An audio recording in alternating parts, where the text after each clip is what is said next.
It will be great together. Questions? Yes. Question. I'd like to connect the two ideas between the two of you, Mark and Patty. So the question was to answer whether there's a connection between what Mark talked about and what I talked about. Mark talking about empathic technologies, and I talked about sort of the importance of looking at the brain and cognitive science as sort of inspiration and background information when we design the next generation of devices. I think what we're talking about is very much connected.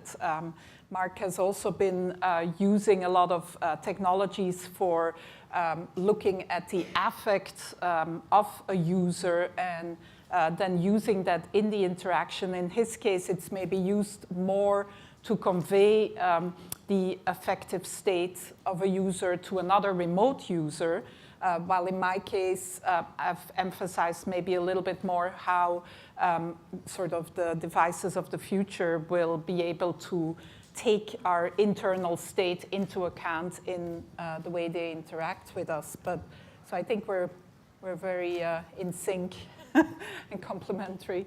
Yeah. No, I agree with that. I think, so I've been doing AR for a long time, for more than 20 years, and the first people in the AR field, and Steve was right there as well, were by and large computer scientists and engineers and people trying to build interfaces. And the very exciting thing that's happened as the technology has become more accessible is that people have realized that augmented reality is actually a perception and cognition problem.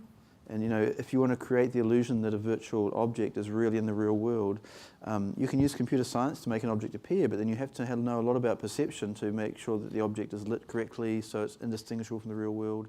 And you also have to know about the person's cognitive behaviors to make sure that they really believe that an object's there. So what we've seen in the last 10 years is a lot more people getting into augmented reality from the neuroscience perspective, and that's really exciting. My own, as Patty correctly said, the Media Lab here, both Patty and then also Ros Picard have been hugely influential in this area of affective computing, which is largely looked at how computers have responded to individual users' emotional and physiological responses. So they did a very clever experiment a long time ago where they told people they were going to play a computer game, and if they performed best out of all the students, they would give them $100. So of course the students are really motivated to play this game really well, but they purposely put a glitch in the mouse so the mouse would start misbehaving during the game. So of course everybody's anger and stress level started going off the roof because they weren't going to get the $100. So they've done a lot of work in single user, and what we've done with in our take on empathic computing is really looking at how we can now use machines to convey that single user's emotion and empathy to another remote user. And I think augmented reality is really key for that, because it does it in a way that, by using augmented reality, you can do it in a way that enhances the people's everyday experience rather than remove from it. So we're definitely very complementary, and I think there's a huge opportunity still in the neuroscience field. Most augmented reality researchers, unfortunately, don't know much about neuroscience, and some don't know much about perceptual science, and so that's really hurting the type of experiences they provide. To add to that, a number of the things that I'll be talking about in my talk in the next session is work done jointly with Barbara Tversky, who's a cognitive scientist. And that relationship is very, very important to me, because I get to work with someone who really understands as much as people can understand how people's minds work. Another issue is that when you are no longer looking at holding a phone in your hand and looking around, but instead of getting back to some of the roots of augmented reality, which are head-worn displays, when you have something that's actually on your head, whether it's a big helmet, which is what we're trying to get away from, or something that's more like a pair of glasses, it's touching your head, and things that can touch your head can be made to have sensors that can sense things that you could not sense if you were not, getting that close already. So it's a really nice opportunity to be able to go and put things there that can essentially let us do BCI, for example. One of the other great things about augmented reality is that it exists at the confluence of multiple fields, and that's really exciting because that means there's opportunities for a lot of innovation there. So like Steve said, he's a very well-known computer scientist, interface researcher, but by working with Barbara, who's a cognitive scientist, they can do work they couldn't do individually. And so that's what's really exciting for me at augmented reality, is that because it's a multidisciplinary field, you can have some fantastic collaborations with people and come up with something new nobody else has done because of that multidisciplinary nature. Other questions? Or, Hi, my name is Suyash. I'm building a mobile AR application, and my challenge has been to understand what is the best interface when you're interacting with these 3D models. So when I built the AR Kit app, first thing I wanted to do was, because I can see the object, I want to play it with my hand, but of course it doesn't understand that.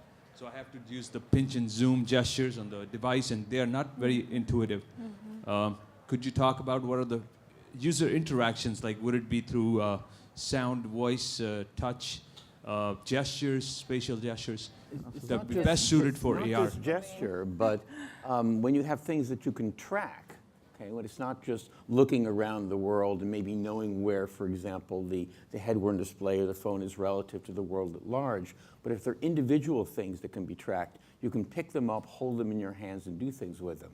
So you saw, for example, in the talk about Euphoria, the idea that you would pick up even a piece of paper that has, for example, a model of something on it and look at it.